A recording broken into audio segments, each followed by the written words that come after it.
ব্রাহ্মণবাড়িয়ায় উপজেলা নির্বাচনে বিজয়ী প্রার্থীর আনন্দ মিছিলে গুলিবিদ্ধ হয়ে মারা গেছেন এক ছাত্রলীগ কর্মী। যশোরে মোহাম্মদ আলী নামে এক যুবলীগ কর্মীকে গুলি করে হত্যা করেছে দুর্বৃত্তরা। বৃহস্পতিবার মধ্যরাতে সদর উপজেলার বাহাদুরপুর তেঁতুলতলা মোড়ে দুর্বৃত্তদের গুলিতে নিহত হন তিনি। আলী গেল উপজেলা পরিষদ নির্বাচনে মোটরসাইকেল প্রতীকের প্রার্থী তৌহিদ চাকলাদার ফন্টুর হয়ে কাজ করেছেন। পরিবারের দাবি, এর জেরেই প্রতিপক্ষরা তাকে হত্যা করেছে। এই মুহূর্তে আমি আছি ফিলিস্তিন দূতাবাসের ঠিক পাশেই বাড়িধারায়।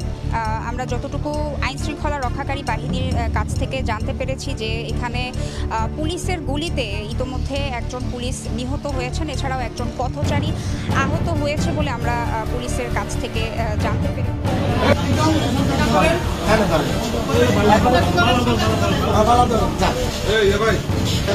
এবং আমাদের বাবু শেখ ৯ নম্বর ওয়ার্ডের সভাপতি ছিল, সাধারণ সম্পাদক ছিল সাবেক, বর্তমানে নকশালেন্ডে।